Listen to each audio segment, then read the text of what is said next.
अथ कार्तिक संकष्टी श्री गणेश लक्ष्मी स्तोत्रम्। ओम नमो विघ्नराजाय सर्वसौख्यप्रदायिने दुष्टारिष्टाविनाशाय पराय परमात्मने। लंबोदरं महावीर्यं नागयज्ञोपशोभितम् अर्धचन्द्रधरं देवं विघ्नव्यूहविनाशनम्। ॐ ह्रां ह्रीं ह्रं ह्रौं ह्रौं घ्रः हेरम्बाय नमो नमः। सर्वसिद्धिप्रदोषित्वं सिद्धिबुद्धिप्रदो भव। चिन्तितार्थप्रदस्तं हि सततं मोदकप्रियः सिन्दूरारुणवस्त्रैश्च पूजितो वरदायकः। इदं गणपतिस्तोत्रं यः पठेत् भक्तिमान् नरः तस्य देहं च गेहं च स्वयं लक्ष्मीर्न मुञ्चति। ॐ नमो विघ्नराजाय सर्वसौख्यप्रदायिने दुष्टारिष्टाविनाशाय पराय परमात्मने। लंबोदरं महावीर्यं नागयज्ञोपशोभितम् अर्धचन्द्रधरं देवं विघ्नव्यूहविनाशनम्। ॐ ह्रां ह्रीं ह्रं ह्रौं ह्रौं घ्रः हेरम्बाय नमो नमः। सर्वसिद्धिप्रदोषित्वं सिद्धिबुद्धिप्रदो भव। चिन्तितार्थप्रदस्तं हि सततं मोदकप्रियः सिन्दूरारुणवस्त्रैश्च पूजितो वरदायकः। इदं गणपतिस्तोत्रं यः पठेत् भक्तिमान् नरः तस्य देहं च गेहं च स्वयं लक्ष्मीर्न मुञ्चति। ॐ नमो विघ्नराजाय सर्वसौख्यप्रदायिने दुष्टारिष्टाविनाशाय पराय परमात्मने। लंबोदरं महावीर्यं नागयज्ञोपशोभितम् अर्धचन्द्रधरं देवं विघ्नव्यूहविनाशनम्। ॐ ह्रां ह्रीं ह्रं ह्रौं ह्रौं घ्रः हेरम्बाय नमो नमः। सर्वसिद्धिप्रदोषित्वं सिद्धिबुद्धिप्रदो भव। चिन्तितार्थप्रदस्तं हि सततं मोदकप्रियः सिन्दूरारुणवस्त्रैश्च पूजितो वरदायकः। इदं गणपतिस्तोत्रं यः पठेत् भक्तिमान् नरः तस्य देहं च गेहं च स्वयं लक्ष्मीर्न मुञ्चति। ॐ नमो विघ्नराजाय सर्वसौख्यप्रदायिने दुष्टारिष्टाविनाशाय पराय परमात्मने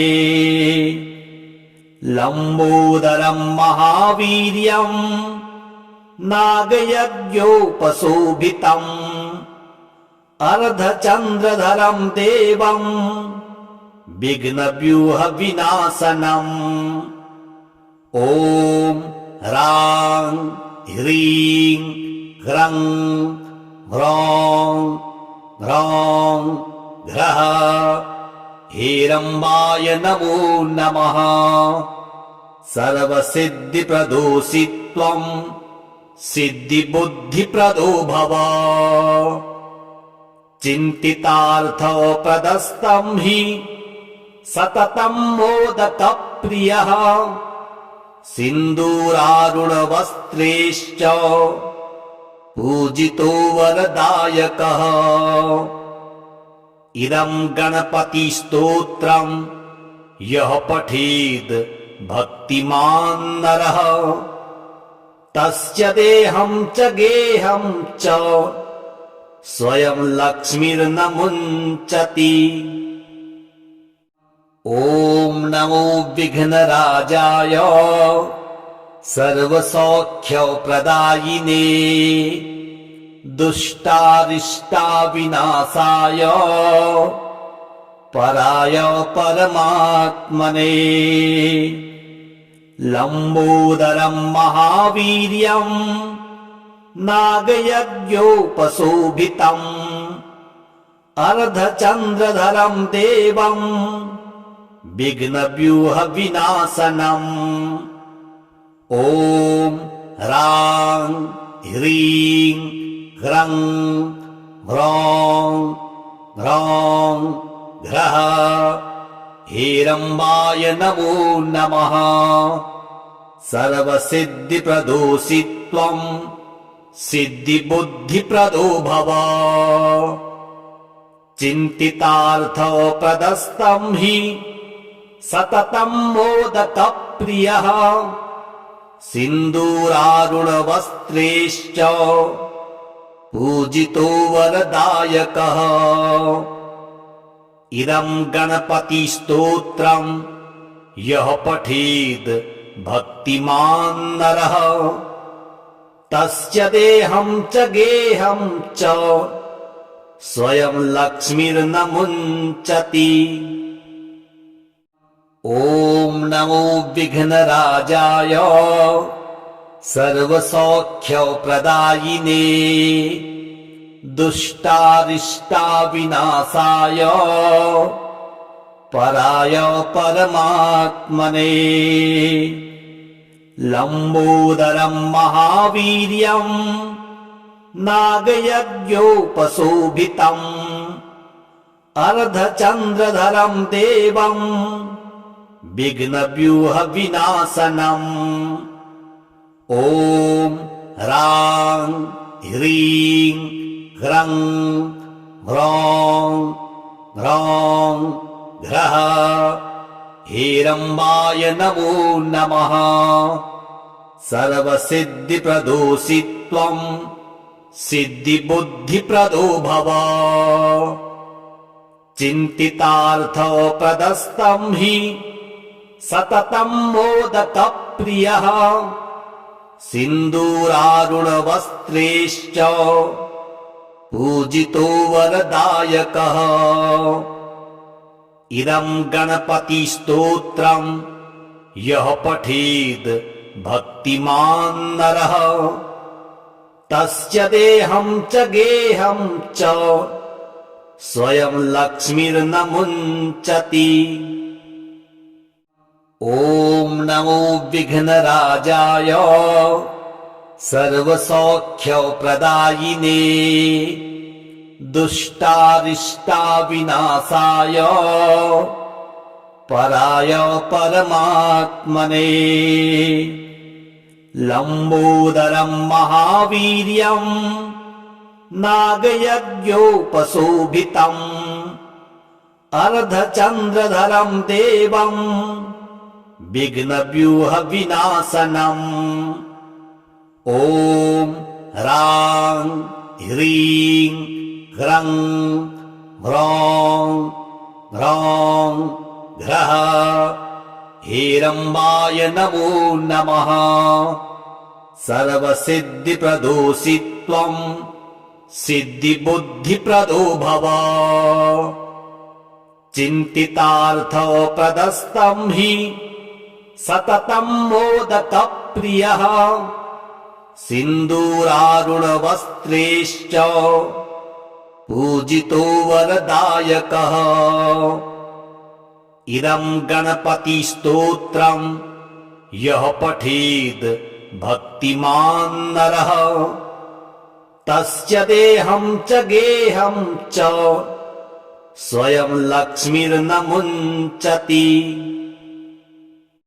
ॐ नमो विघ्नराजाय सर्वसौख्यप्रदायिने दुष्टारिष्टाविनाशाय पराय परमात्मने। लम्बोदरं महावीर्यं नागयज्ञोपशोभितम् अर्धचन्द्रधरं देवं विघ्नव्यूहविनाशनम्। ॐ ह्रां ह्रीं ह्रं ह्रौं ह्रौं घ्रः हेरम्बाय नमो नमः। सर्वसिद्धिप्रदोषि त्वं सिद्धिबुद्धिप्रदो भव। चिन्तितार्थप्रदस्तं हि सततं मोदकप्रियः। सिन्दूरारुणवस्त्रैश्च पूजितो वरदायकः। इदं गणपतिस्तोत्रं यः पठेद् भक्तिमान् नरः तस्य देहं च गेहं च स्वयं लक्ष्मीर्न मुञ्चति। ॐ नमो विघ्नराजाय सर्वसौख्यप्रदायिने दुष्टारिष्टाविनाशाय पराय परमात्मने। लम्बोदरं महावीर्यं नागयज्ञोपशोभितम् अर्धचन्द्रधरं देवं विघ्नव्यूहविनाशनम्। ॐ ह्रां ह्रीं ह्रं ह्रौं ह्रौं घ्रः हेरम्बाय नमो नमः।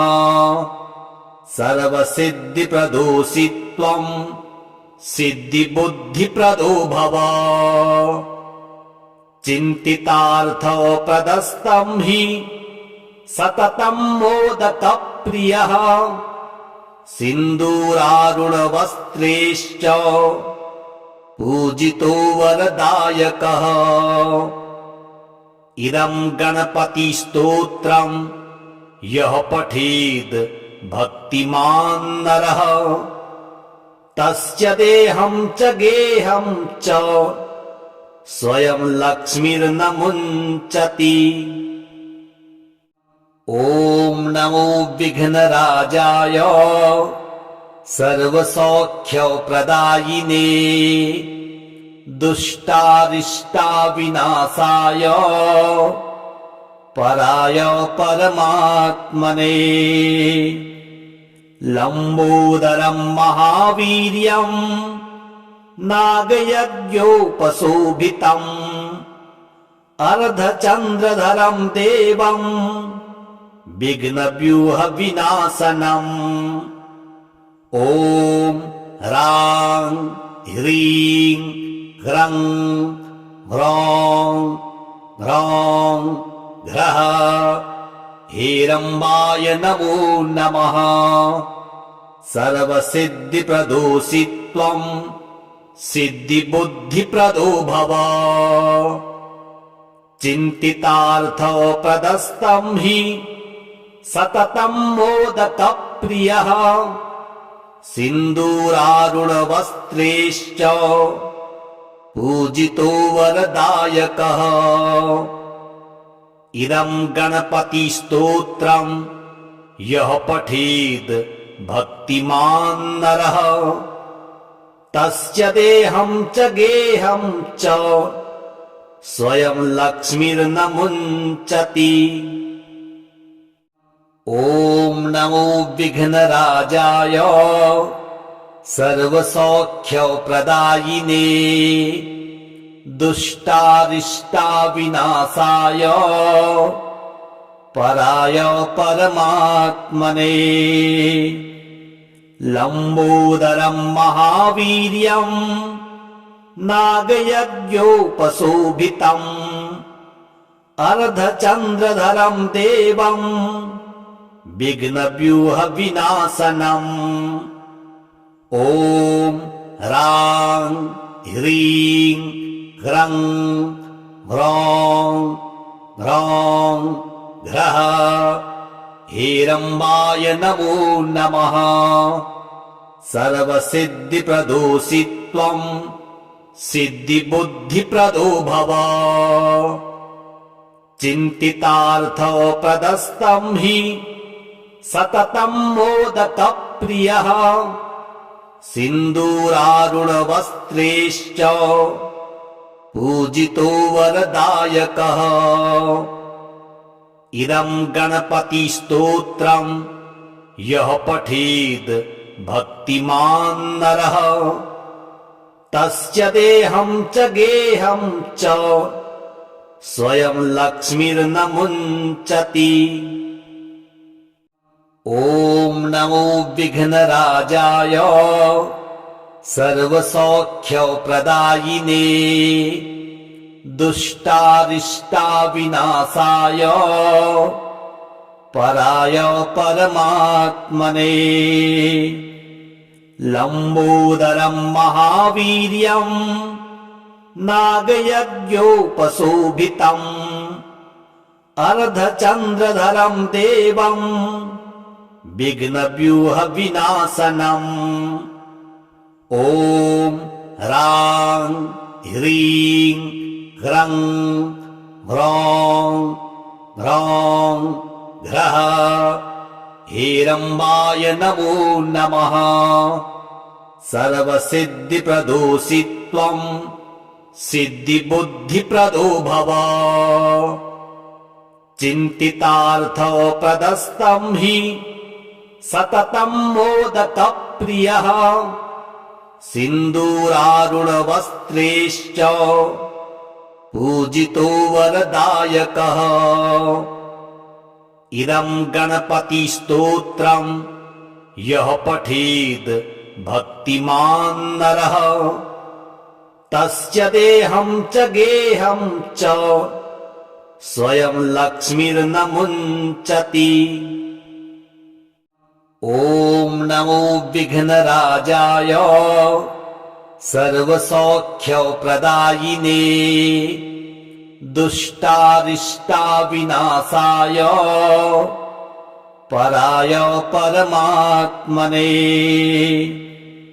लम्बोदरं महावीर्यं नागयज्ञोपशोभितम् अर्धचन्द्रधरं देवं विघ्नव्यूहविनाशनम्।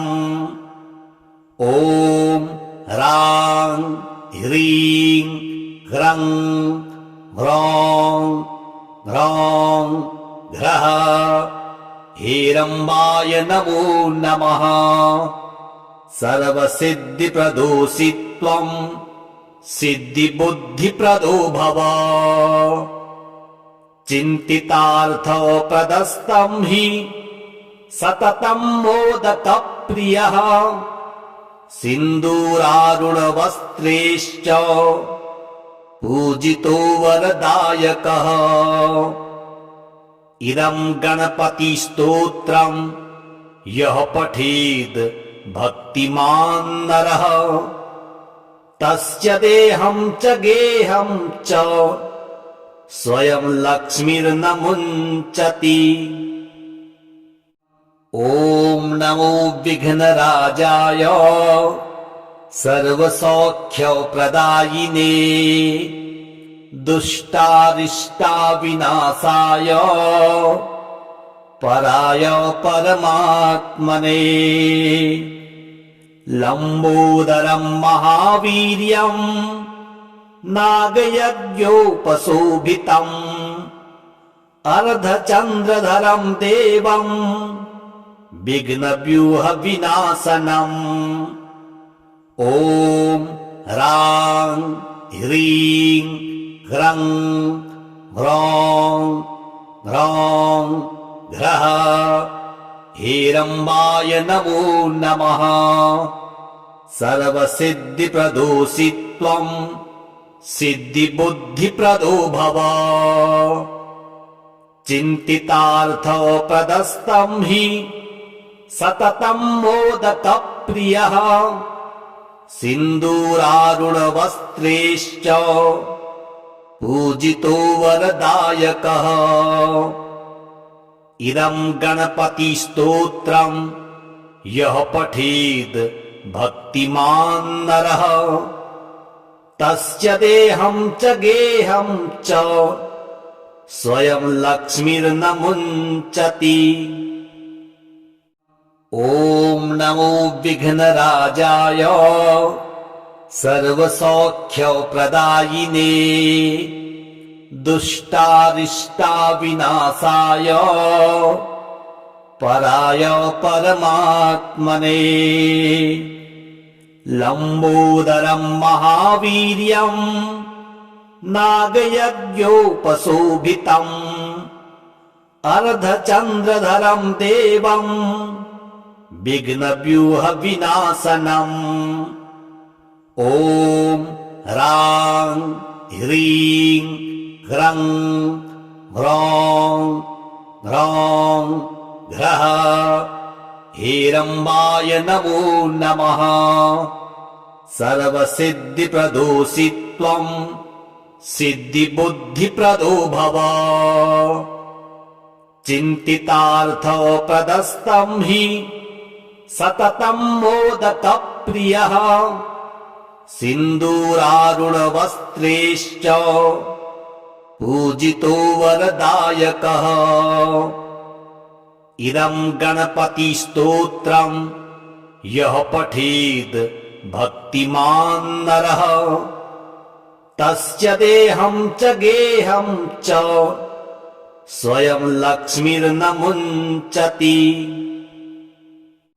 ॐ नमो विघ्नराजाय सर्वसौख्यप्रदायिने दुष्टारिष्टाविनाशाय पराय परमात्मने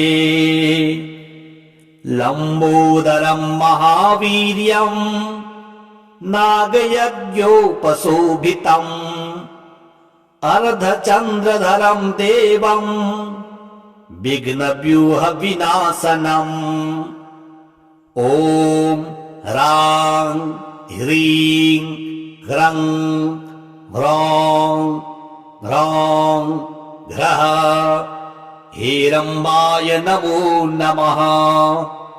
सर्वसिद्धिप्रदोषि त्वं सिद्धिबुद्धिप्रदो भव। चिन्तितार्थप्रदस्तं हि सततं मोदकप्रियः सिन्दूरारुणवस्त्रैश्च पूजितो वरदायकः। इदं गणपतिस्तोत्रं यः पठेद् भक्तिमान् नरः तस्य देहं च गेहं च स्वयं लक्ष्मीर्न मुञ्चति। ॐ नमो विघ्नराजाय सर्वसौख्यप्रदायिने दुष्टारिष्टाविनाशाय पराय परमात्मने लम्बोदरं महावीर्यं नागयज्ञोपशोभितम् अर्धचन्द्रधरं देवं विघ्नव्यूहविनाशनम् ॐ ह्रां ह्रीं ह्रं ह्रौं ह्रौं ह्रः हेरम्बाय नमो नमः। सर्वसिद्धिप्रदोषि त्वं सिद्धिबुद्धिप्रदो भव। चिन्तितार्थप्रदस्तं हि सततं मोदकप्रियः सिन्दूरारुणवस्त्रैश्च पूजितो वरदायकः। इदं गणपतिस्तोत्रं यः पठेद् भक्तिमान् नरः तस्य देहं च गेहं च स्वयं लक्ष्मीर्न मुञ्चति।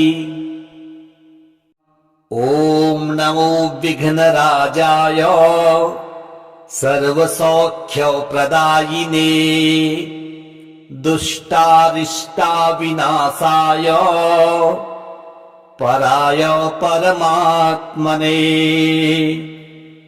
लम्बोदरं महावीर्यं नागयज्ञोपशोभितम् अर्धचन्द्रधरं देवं विघ्नव्यूहविनाशनम् ॐ ह्रां ह्रीं ह्रं ह्रौं ह्रौं ह्रः हेरम्बाय नमो नमः। सर्वसिद्धिप्रदोषि त्वं सिद्धिबुद्धिप्रदो भव। चिन्तितार्थप्रदस्तं हि सततं मोदकप्रियः सिन्दूरारुणवस्त्रैश्च पूजितो वरदायकः। इदं गणपतिस्तोत्रं यः पठेद् भक्तिमान् नरः तस्य देहं च गेहं च स्वयं लक्ष्मीर्न मुञ्चति। ॐ नमो विघ्नराजाय सर्वसौख्यप्रदायिने दुष्टारिष्टाविनाशाय पराय परमात्मने। लम्बोदरं महावीर्यं नागयज्ञोपशोभितम् अर्धचन्द्रधरं देवं विघ्नव्यूहविनाशनम् ॐ ह्रां ह्रीं ह्रं ह्रौं ह्रौं ह्रः हेरम्बाय नमो नमः। सर्वसिद्धिप्रदोषि त्वं सिद्धिबुद्धिप्रदो भव। चिन्तितार्थप्रदस्तं हि सततं मोदकप्रियः सिन्दूरारुणवस्त्रैश्च पूजितो वरदायकः। इदं गणपतिस्तोत्रं यः पठेद् भक्तिमान् नरः तस्य देहं च गेहं च स्वयं लक्ष्मीर्न मुञ्चति। ॐ नमो विघ्नराजाय सर्वसौख्यप्रदायिने दुष्टारिष्टाविनाशाय पराय परमात्मने। लम्बोदरं महावीर्यं नागयज्ञोपशोभितम् अर्धचन्द्रधरं देवं विघ्नव्यूहविनाशनम् ॐ ह्रां ह्रीं ह्रं ह्रौं ह्रौं ह्रः हेरम्बाय नमो नमः। सर्वसिद्धिप्रदोषि त्वं सिद्धिबुद्धिप्रदो भव चिन्तितार्थप्रदस्तं हि सततं मोदकप्रियः सिन्दूरारुणवस्त्रैश्च पूजितो वरदायकः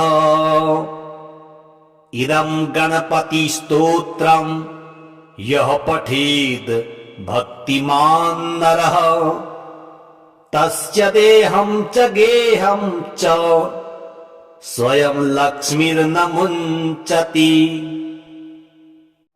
ॐ नमो विघ्नराजाय सर्वसौख्यप्रदायिने दुष्टारिष्टाविनाशाय पराय परमात्मने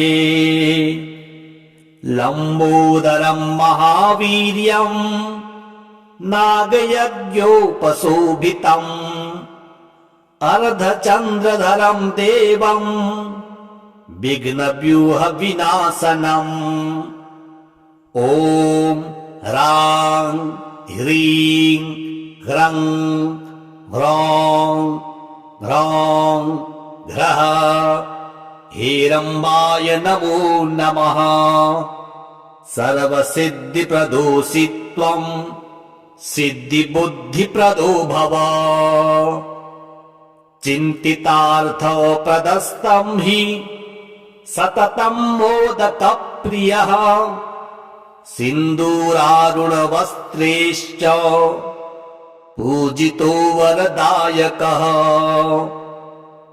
इदं गणपतिस्तोत्रं यः पठेद् भक्तिमान् नरः तस्य देहं च गेहं च स्वयं लक्ष्मीर्न मुञ्चति।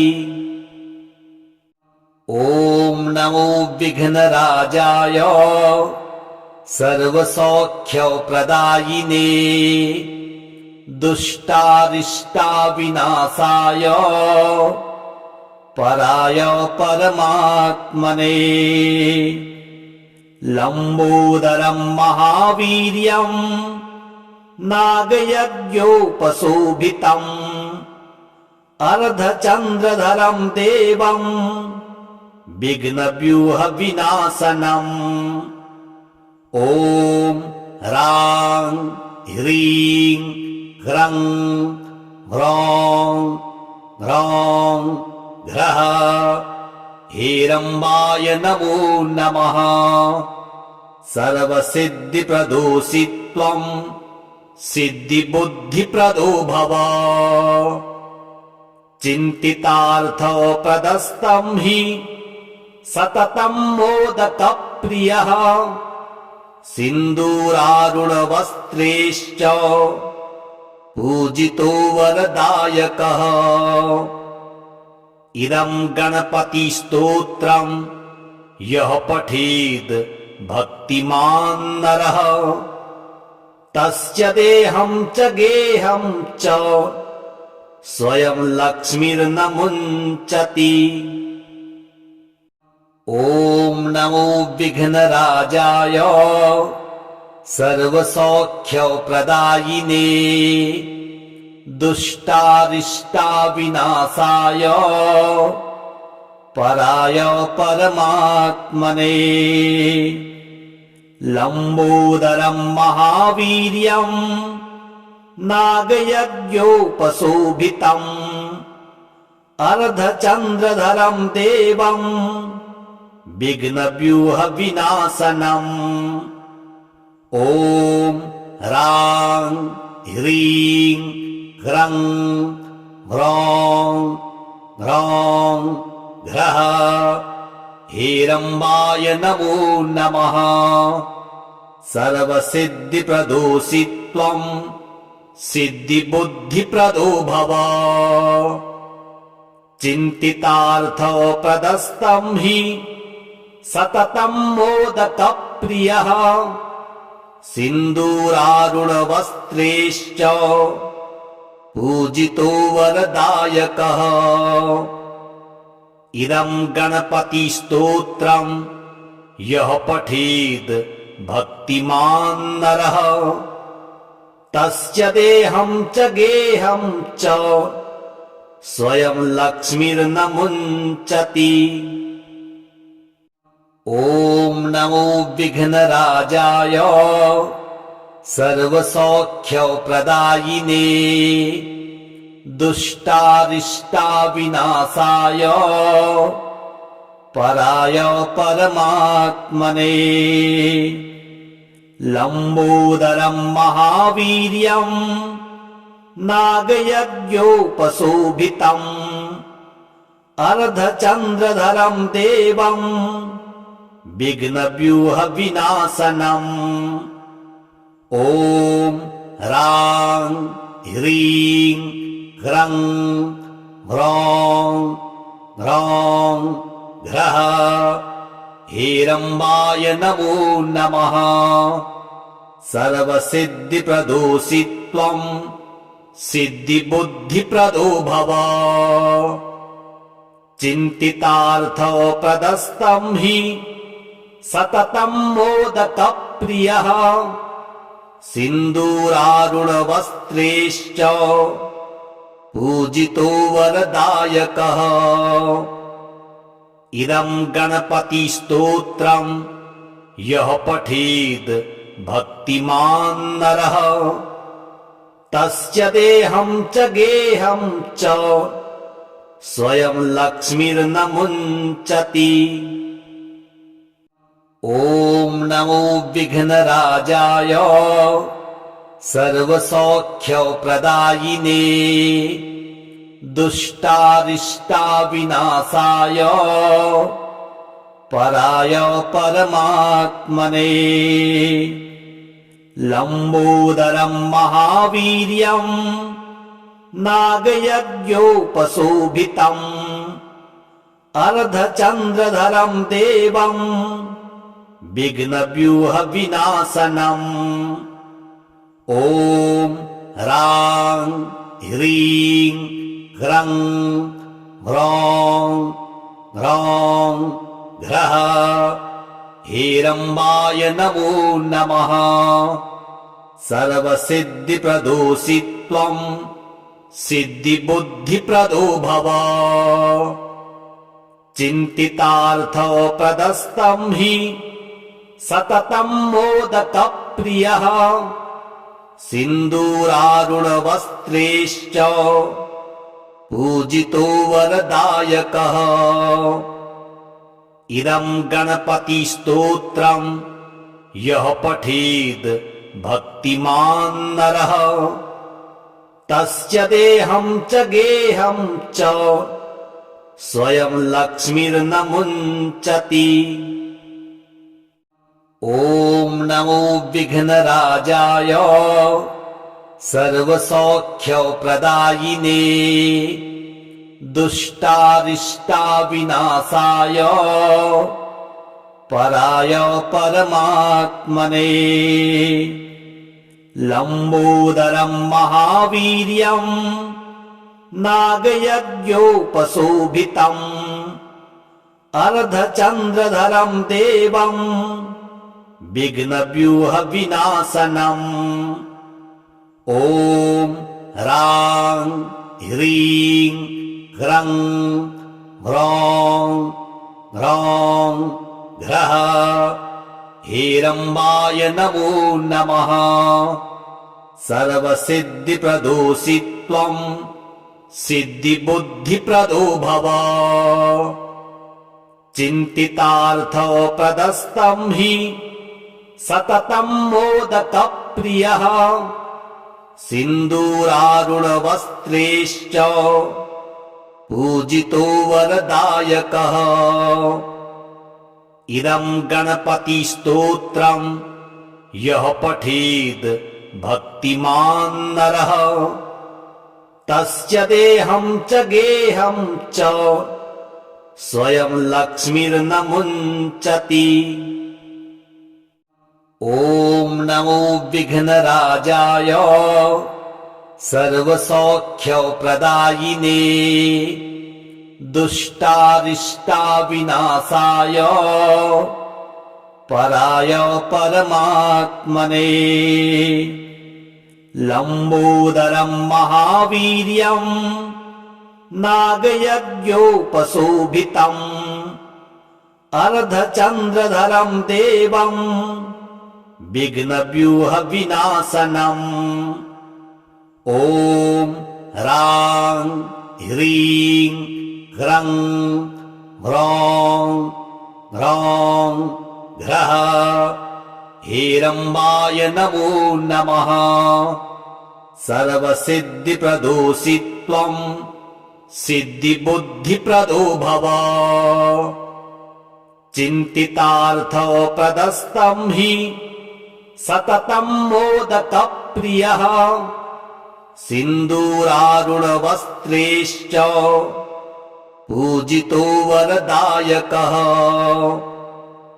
इदं गणपतिस्तोत्रं यः पठेद् भक्तिमान् नरः तस्य देहं च गेहं च स्वयं लक्ष्मीर्न मुञ्चति। ॐ नमो विघ्नराजाय सर्वसौख्यप्रदायिने दुष्टारिष्टाविनाशाय पराय परमात्मने लंबोदरं महावीर्यं नागयज्ञोपशोभितम् अर्धचंद्रधरं देवं विघ्नव्यूह विनाशनम् ॐ ह्रां ह्रीं ह्रं ह्रौं ह्रौं ह्रः हेरम्बाय नमो नमः। सर्वसिद्धिप्रदोषित्वं सिद्धिबुद्धिप्रदो भव चिन्तितार्थप्रदस्तं हि सततं मोदकप्रियः सिन्दूरारुणवस्त्रैश्च पूजितो वरदायकः इदं गणपतिस्तोत्रं यः पठेद् भक्तिमान् नरः तस्य देहं च गेहं च स्वयं लक्ष्मीर्न मुञ्चति। ॐ नमो विघ्नराजाय सर्वसौख्यप्रदायिने दुष्टारिष्टाविनाशाय पराय परमात्मने लंबोदरं महावीर्यं नागयज्ञोपशोभितम् अर्धचंद्रधरं देवं विघ्नव्यूह विनाशनम् ॐ ह्रां ह्रीं ह्रं ह्रौं ह्रौं ह्रः हेरम्बाय नमो नमः। सर्वसिद्धिप्रदोषित्वं सिद्धिबुद्धिप्रदो भव चिन्तितार्थप्रदस्तं हि सततं मोदकप्रियः सिन्दूरारुणवस्त्रैश्च पूजितो वरदायकः इदं गणपतिस्तोत्रं यः पठेद् भक्तिमान् नरः तस्य देहं च गेहं च स्वयं लक्ष्मीर्न मुञ्चति। ॐ नमो विघ्नराजाय सर्वसौख्यप्रदायिने दुष्टारिष्टाविनाशाय पराय परमात्मने लंबोदरं महावीर्यं नागयज्ञोपशोभितम् अर्धचंद्रधरं देवं विघ्नव्यूह विनाशनम् ॐ ह्रां ह्रीं ह्रं ह्रौं ह्रौं घ्रः हेरम्बाय नमो नमः। सर्वसिद्धिप्रदोषि त्वं सिद्धिबुद्धिप्रदो भव। चिन्तितार्थप्रदस्तं हि सततं मोदकप्रियः। सिन्दूरारुणवस्त्रैश्च पूजितो वरदायकः। इदं गणपतिस्तोत्रं यः पठेद् भक्तिमान् नरः तस्य देहं च गेहं च स्वयं लक्ष्मीर्न मुञ्चति। ॐ नमो विघ्नराजाय सर्वसौख्यप्रदायिने दुष्टारिष्टाविनाशाय पराय परमात्मने। लम्बोदरं महावीर्यं नागयज्ञोपशोभितम् अर्धचन्द्रधरं देवं विघ्नव्यूहविनाशनम्। ॐ ह्रां ह्रीं ह्रं ह्रौं ह्रौं घ्रः हेरम्बाय नमो नमः। सर्वसिद्धिप्रदोषि त्वं सिद्धिबुद्धिप्रदो भव। चिन्तितार्थप्रदस्तं हि सततं मोदकप्रियः। सिन्दूरारुणवस्त्रैश्च पूजितो वरदायकः। इदं गणपतिस्तोत्रं यः पठेद् भक्तिमान् नरः तस्य देहं च गेहं च स्वयं लक्ष्मीर्न मुञ्चति। ॐ नमो विघ्नराजाय सर्वसौख्यप्रदायिने दुष्टारिष्टाविनाशाय पराय परमात्मने। लम्बोदरं महावीर्यं नागयज्ञोपशोभितम् अर्धचन्द्रधरं देवं विघ्नव्यूहविनाशनम्। ॐ ह्रां ह्रीं ह्रं ह्रौं ह्रौं घ्रः हेरम्बाय नमो नमः। सर्वसिद्धिप्रदोषि त्वं सिद्धिबुद्धिप्रदो भव। चिन्तितार्थप्रदस्तं हि सततं मोदकप्रियः। सिन्दूरारुणवस्त्रैश्च पूजितो वरदायकः।